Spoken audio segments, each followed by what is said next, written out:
Your heart contracted approximately 4,200 times while you were reading this script's first paragraph. You felt none of them. No soreness the next morning, no pump, no visible hypertrophy in any mirror.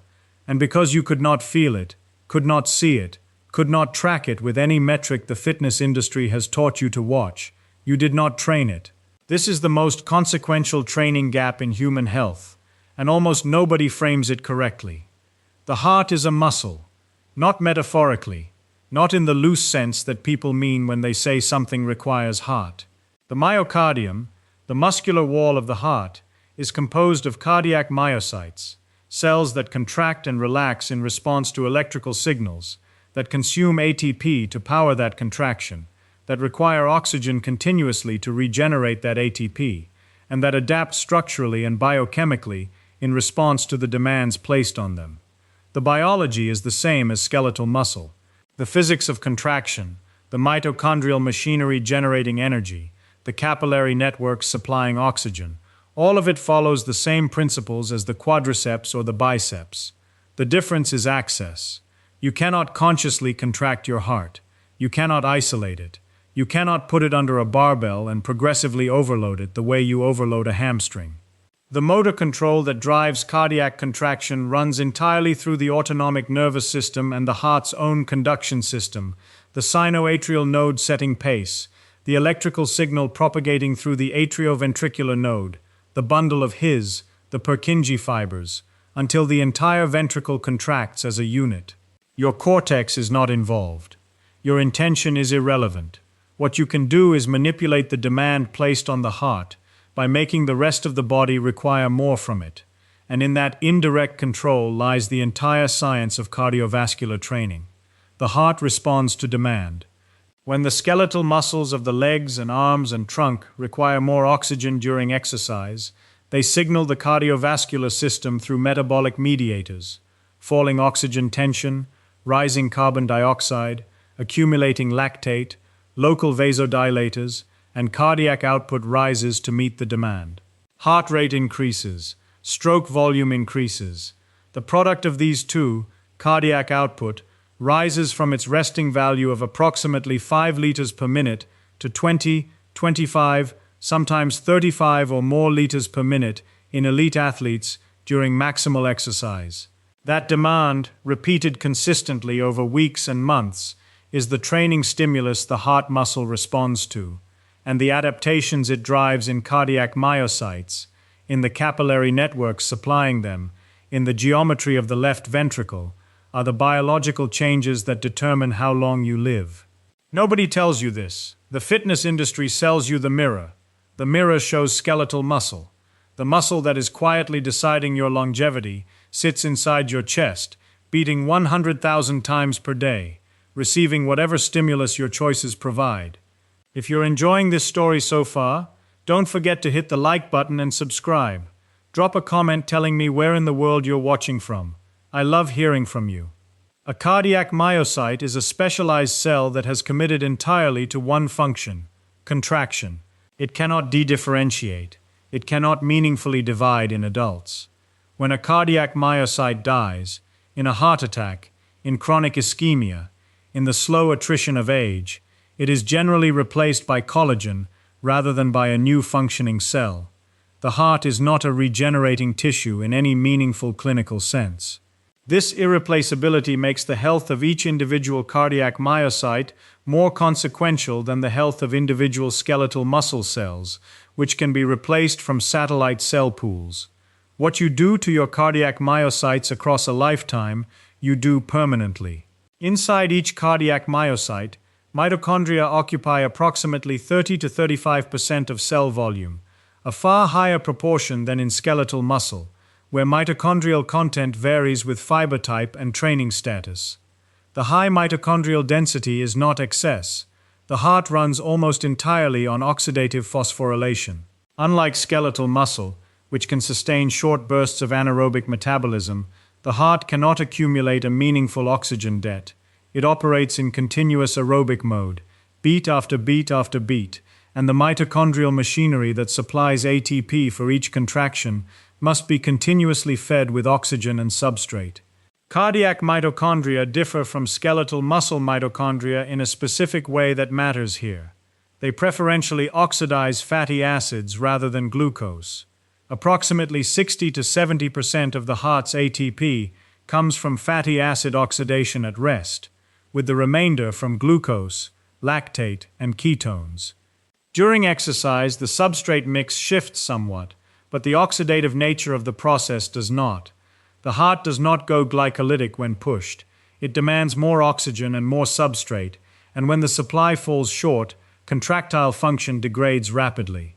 This substrate dependency makes the capillary supply to the myocardium as critical as the mitochondrial machinery itself. In a healthy heart, the ratio of capillaries to cardiac muscle fibers is approximately 1:1, one capillary per fiber, sometimes more. The capillary density of the myocardium is among the highest of any tissue in the body, because the metabolic demand per unit volume is among the highest of any tissue in the body. When cardiac output rises during exercise, the coronary arteries dilate, increasing blood flow to the myocardium to match the increased contraction frequency and force. At maximal exercise, coronary blood flow can increase 4 to 5 times its resting value. The system works because the capillary network is dense enough to deliver that flow to every fiber, and because the coronary artery wall retains enough compliance to dilate in response to the metabolic demand. Sedentary behavior degrades both. Coronary artery compliance follows the same vascular smooth muscle pathway described in the reference video.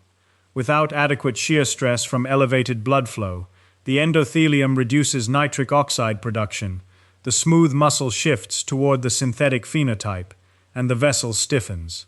A stiffer coronary artery dilates less under the metabolic stimulus of exercise. The capillary supply to the myocardium also responds to chronic demand levels.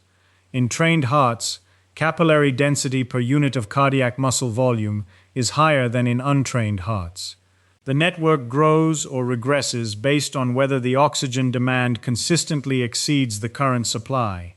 A sedentary heart, receiving no training stimulus across years, is a heart whose coronary compliance is declining, whose capillary density is not being maintained, and whose mitochondrial machinery is receiving no signal to expand its capacity. The muscle is alive, it is contracting reliably, and it is quietly losing its reserve capacity, one unstimulated year at a time. Every time your heart contracts, it ejects a volume of blood into the aorta. That volume is the stroke volume. At rest, in an average adult, stroke volume is approximately 60 to 80 milliliters per beat. Multiply by resting heart rate, roughly 70 beats per minute, and you get cardiac output of approximately 5 liters per minute, which is the entire blood volume of a typical adult circulating through the system once every minute. Stroke volume is the metric where the biggest biological differences between trained and untrained hearts appear, and it is the metric that most directly connects to longevity. In a trained endurance athlete, resting stroke volume can be 100 to 130 milliliters per beat. The heart ejects more blood per contraction than an untrained heart.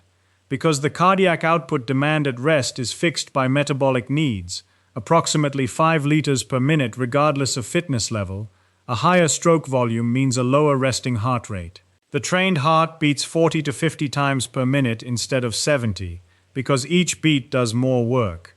This is not incidental.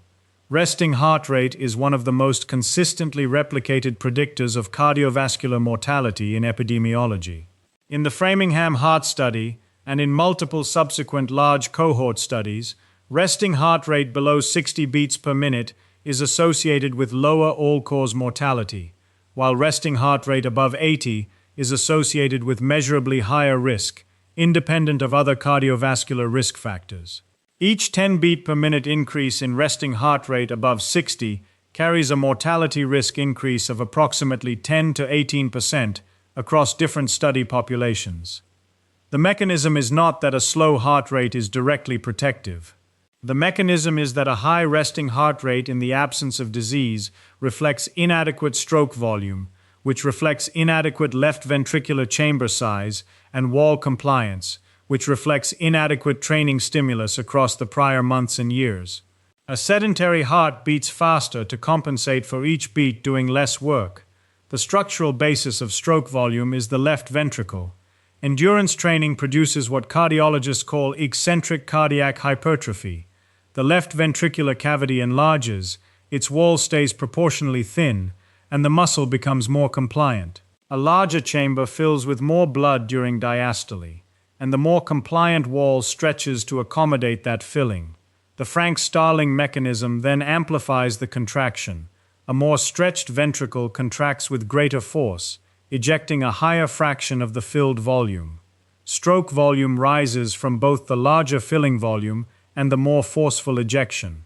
This eccentric remodeling is the hallmark of the trained heart, described precisely by Pelliccia and colleagues in data from Olympic athletes published in the New England Journal of Medicine, and subsequently confirmed in numerous training intervention studies showing measurable left ventricular enlargement after 8 to 12 weeks of consistent aerobic training in previously sedentary adults. Contrast this with the pathological hypertrophy produced by chronic hypertension. In hypertension, the left ventricle wall thickens concentrically. The cavity does not enlarge, the wall adds mass to push against elevated resistance, and the wall becomes stiffer rather than more compliant. Filling is impaired. Stroke volume may actually fall. This is the cardiac remodeling that precedes heart failure, and it is biomechanically the opposite of the adaptive remodeling that endurance training produces. The heart physically changes shape in response to the demands placed on it. Train the muscle, and it remodels toward a larger, more compliant, more efficient pump. Ignore it and leave the downstream consequences to chance. VO2 max is the maximum rate at which your body can consume oxygen during maximal exercise. Its units are milliliters of oxygen per kilogram of body weight per minute. A sedentary adult in their 50s might have a VO2 max of 28 to 32. A recreational runner might be at 40 to 45. Elite endurance athletes reach 70 to 85 and occasionally higher. The number reflects the capacity of the entire oxygen transport chain, the lungs moving air, the blood carrying oxygen, the heart pumping that blood, and the muscles extracting and using the oxygen delivered. Of these four components, the heart is the primary limiting factor in most people. The lungs have more than adequate capacity. The blood's oxygen-carrying capacity, while trainable through red blood cell adaptations, is not typically the bottleneck. The peripheral muscles can extract oxygen efficiently across a wide range of delivery rates. What determines VO2 max, in most people most of the time, is maximal cardiac output, how much blood the heart can pump per minute at its limit. Maximal cardiac output equals maximal heart rate multiplied by maximal stroke volume. Maximal heart rate is largely fixed by age and genetics, declining predictably at approximately 1 beat per minute per year of age after 20. It is not meaningfully trainable. Maximal stroke volume, by contrast, is highly trainable. It is the left ventricular volume, wall compliance, and myocardial contractility that endurance training increases. VO2 max is therefore primarily a measure of the heart's pumping capacity, wrapped in a metric that also captures the body's oxygen transport and utilization efficiency. Its relationship to mortality is the most consistent finding in exercise physiology. In 2018, Mansager and colleagues published data in JAMA Network Open following 122,282 patients who underwent exercise treadmill testing at the Cleveland Clinic over 23 years. The mortality prediction from cardiorespiratory fitness was steeper than from any other risk factor in the dataset, steeper than smoking, hypertension, diabetes, or end-stage kidney disease. Patients in the lowest fitness quintile had a mortality risk 5 times higher than those in the highest quintile. Moving from the lowest to merely the second lowest fitness category, a modest improvement achievable in weeks, cut the mortality hazard ratio by more than any other single intervention in the dataset. Peter Attia, who has written about longevity medicine extensively, has described VO2 max as the single most powerful predictor of long-term mortality that exists in medicine, and the Mansager data supports that framing.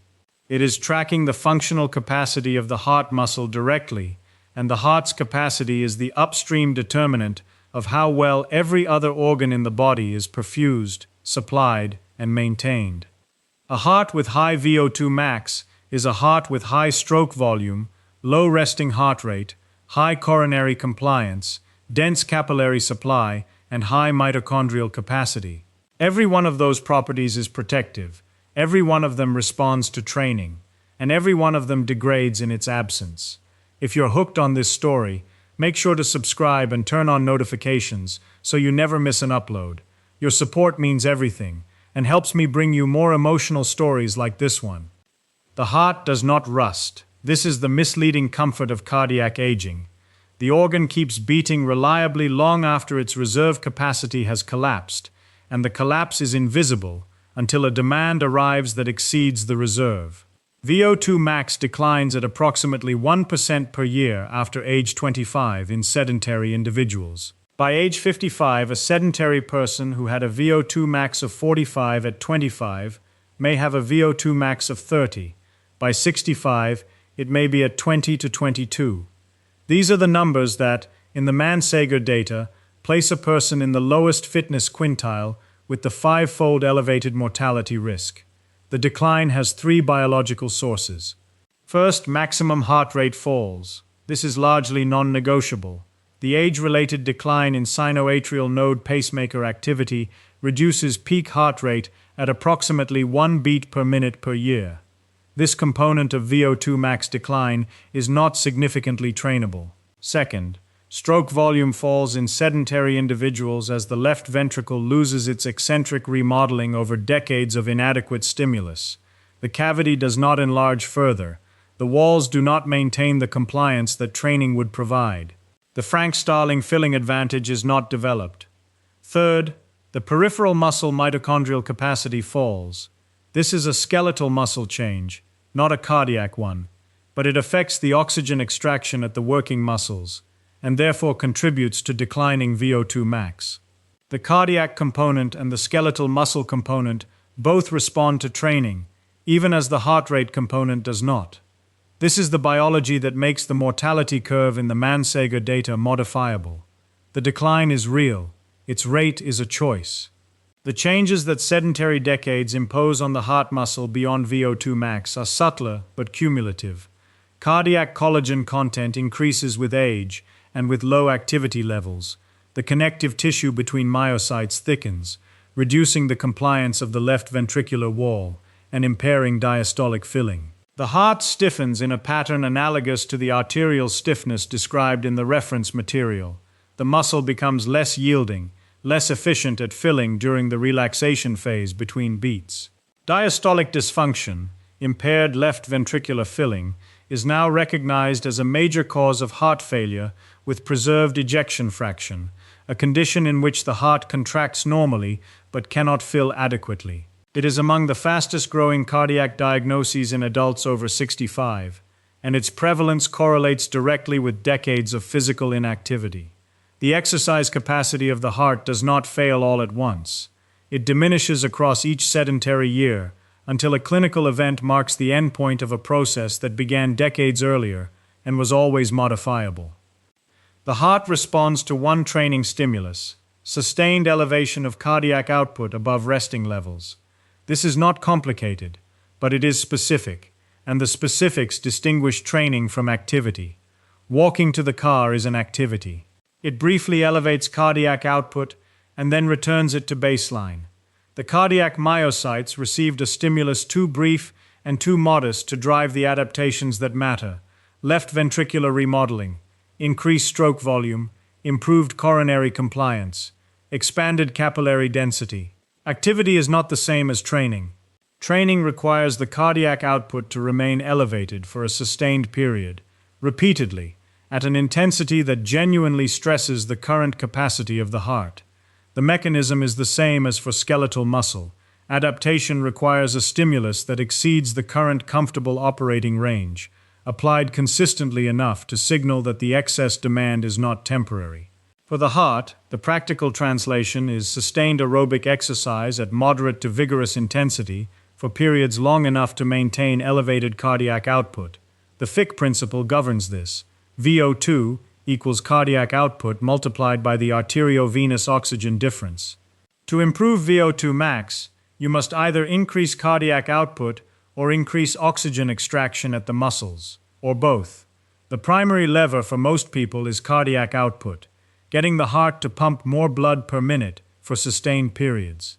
Hirofumi Tanaka at the University of Texas, whose research on cardiovascular aging and exercise has been published across decades of peer-reviewed literature, established through multiple training intervention studies that the minimum effective dose for meaningful left ventricular remodeling in previously sedentary adults is approximately 150 minutes per week of moderate-intensity aerobic activity, distributed across at least 3 sessions. This aligns with the public health guidelines that emerged from epidemiological data, but Tanaka's physiological work showed the mechanism. At this dose, left ventricular end diastolic volume measurably increases, stroke volume rises, and resting heart rate falls over 8 to 12 weeks in adults across a wide age range. The intensity threshold matters. Moderate intensity corresponds to approximately 50 to 70% of VO2 max, or roughly 60 to 75% of maximum heart rate. At this intensity, cardiac output is elevated to 2 to 3 times its resting value, maintained continuously for the duration of the session. Below this threshold, the stimulus is insufficient for left ventricular remodeling. Above it, into vigorous intensity, additional benefits accrue. The research on high-intensity interval training shows faster VO2 max improvements and additional cardiac adaptation. But the moderate threshold is where the most consequential shift from sedentary to active occurs, and it is accessible to people who have not exercised in years. The type of exercise matters less than its intensity and duration. Walking, cycling, swimming, rowing, elliptical, any activity that uses large muscle groups rhythmically and sustains cardiac output in the target range provides the stimulus. The heart muscle does not distinguish between walking and swimming. It responds to oxygen demand. Whatever activity creates sustained oxygen demand at the appropriate intensity trains the heart. One additional stimulus deserves specific mention: Zone 2 training, which has received significant attention in longevity medicine circles through the work of Iñigo San Millán at the University of Colorado. Zone 2 corresponds to the highest intensity at which lactate production and clearance are balanced, roughly 60 to 70% of VO2 max for most people, a conversational but clearly aerobic pace. At this intensity, the mitochondrial machinery of both the cardiac myocytes and the working skeletal muscle is maximally stressed within the oxidative range. San Millán's data from professional cyclists and subsequent work in non-athlete populations showed that Zone 2 training specifically expands mitochondrial density and improves fat oxidation capacity in a way that higher intensity training does not replicate fully. For the cardiac myocytes specifically, this means that sustained Zone 2 work, 45 to 60 minutes at a conversational aerobic pace, 3 to 4 times per week, provides the optimal stimulus for the mitochondrial adaptations that underlie the long-term protective changes in cardiac muscle function. 12 weeks of consistent aerobic training at moderate intensity produces measurable changes in the heart that appear in imaging studies, in functional testing, and in resting physiological parameters. Left ventricular end diastolic volume, the amount of blood the ventricle fills with during its relaxation phase, increases by 10 to 20% in previously sedentary adults after 8 to 12 weeks of training. This is the eccentric remodeling. The chamber is physically larger. It accommodates more blood with each fill. The wall stretches more. The Frank-Starling mechanism amplifies the subsequent contraction. Stroke volume rises as a direct consequence. Resting heart rate falls. A heart with higher stroke volume needs fewer beats per minute to maintain the same cardiac output at rest.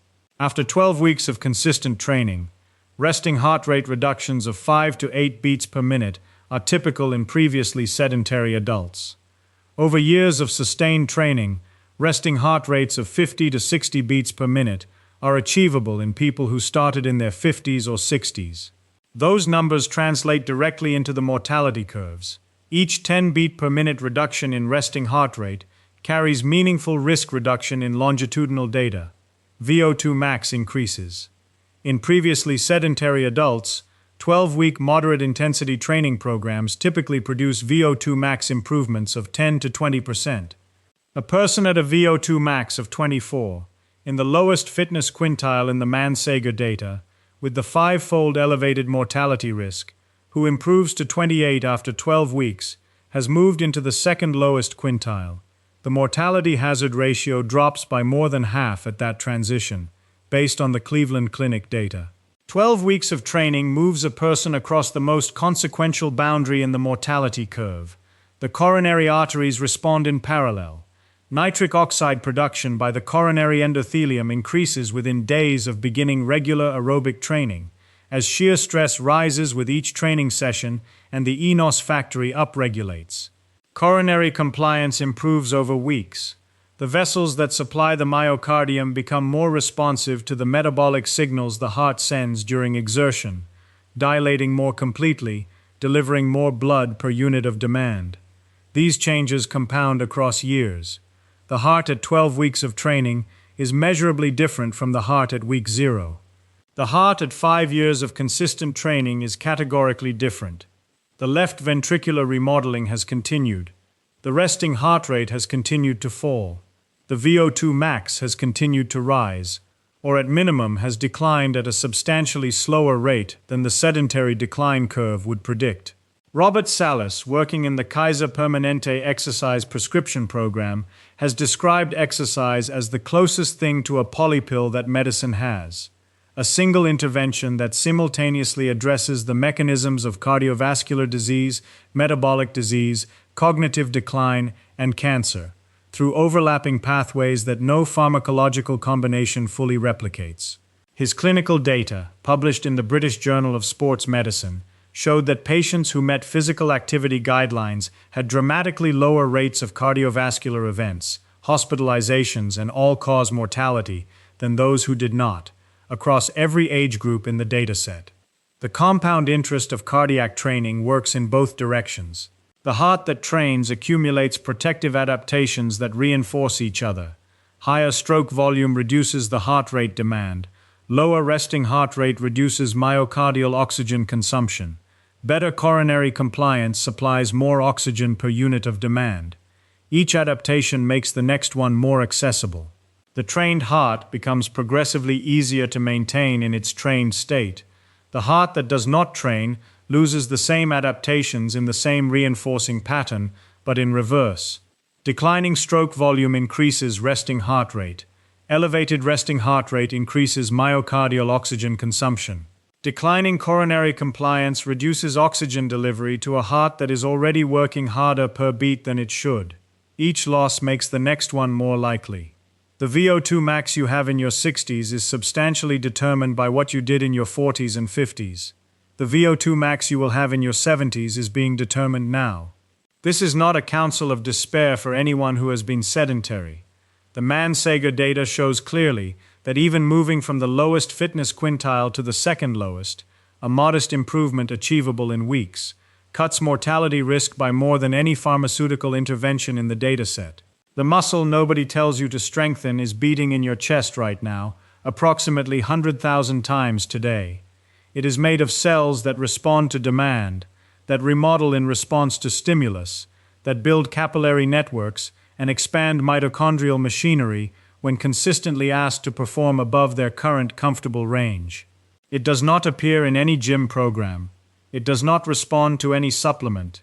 It does not show up in any mirror. And it is, by the measure of the best longitudinal data medicine has, the single most important muscle in your body. It is waiting for the stimulus it was designed to receive. Thank you so much for watching until the end. If you loved this story, check out the other videos on your screen now. I think you'll really enjoy them. And don't forget to subscribe if you haven't already. See you in the next story.